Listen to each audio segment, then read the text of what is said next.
Hey everybody, welcome to a new episode of the Dev Room podcast. And this one is a very special one because all my hard work that over the last several months that I really had to be hush hush about, I can finally reveal it. And you guys are looking at it. I got a house.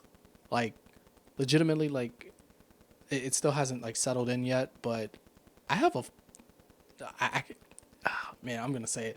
I have a fucking house, guys. Like, whew. I know that it probably peaked, and I'm so sorry, but legitimately, I'm so happy. Um, I thought this day would never come, but as of now, I have my little setup done for the most part, but the stuff in the background, it's going to change. So just kind of stay with me on this one.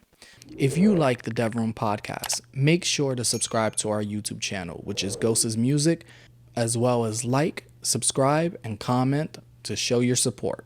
Thank you. I know the last episode that we had was kind of depressing, and I want to apologize about that, but in the last video, I was in a very, very, very dark place, and as a dev, it happens and you fall victim to hustle culture. But I don't want to dwell on that. I want to actually talk about something a little bit more uplifting. So, in this episode, I really want to hit on the nail something that's very important to me, and that is prototyping.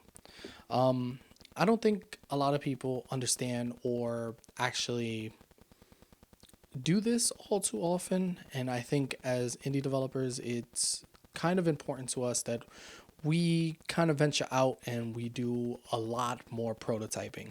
And this could be anything, it's a myriad of things. Just doing something with simple squares, taking random assets that you find on 3D modeler's resource, spriter's resource, that sort of things, taking them from other various places, not posting them online, but taking those assets, those resources, and doing the thing that we do best, and that's coming up with, be it mini games or little working prototypes to see if you can actually venture out and continue doing this, and it would be very beneficial towards your process, my process, whatever process that we're working on. And I think that we should deep dive into this. So stay tuned. I'm gonna talk about it now. What the process of prototyping is, like I previously had mentioned, it could be anything. It could be just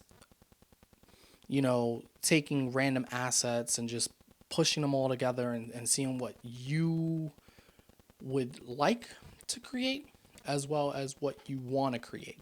So in my little bit of dabbling, one of the main prototypes that I made was the lab, and that was when I was in a game dev competition for Global Game Jam.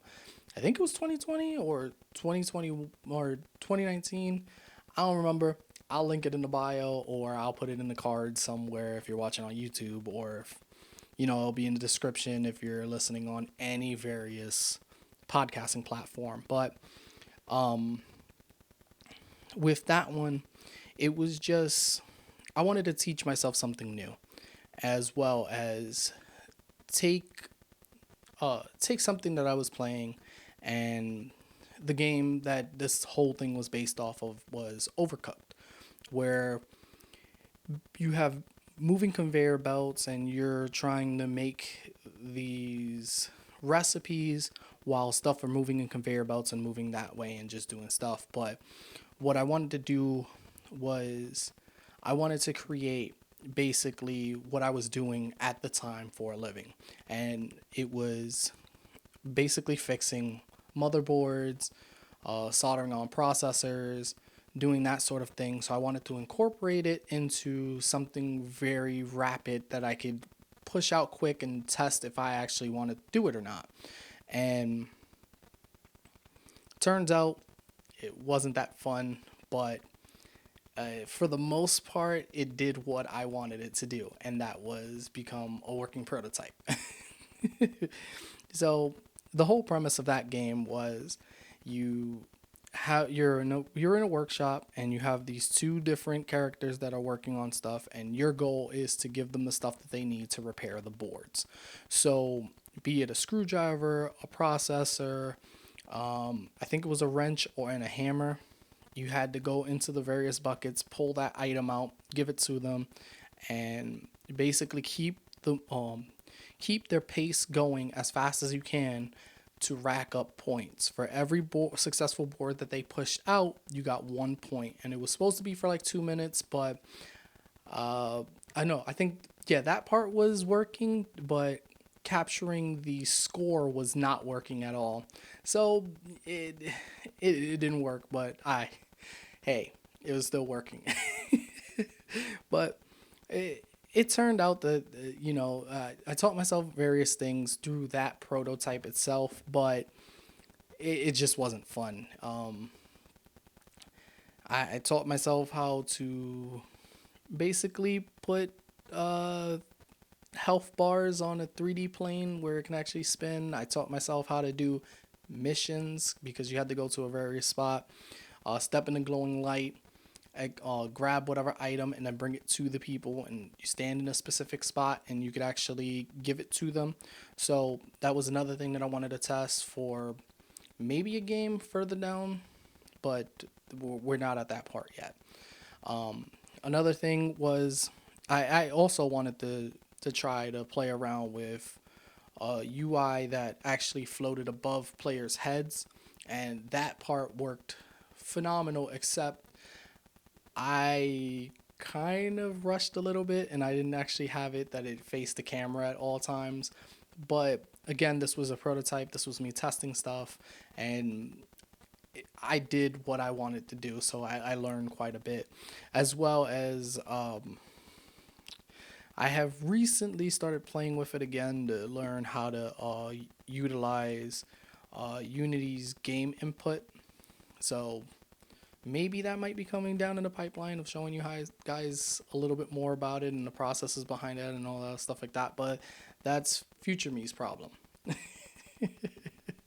But yeah, through prototyping, like I said, you can learn various things, as well as you basically can see if the idea that you have running around in your head is viable and even worth the effort of spending all that time into creating the game, as well as, and I'll keep saying this, getting feedback through playtesting. If you ain't getting that, then I don't know what you're doing. You're probably just doing it wrong. But with that one, I will see you guys in the next one. Make sure to leave me comments in the description below.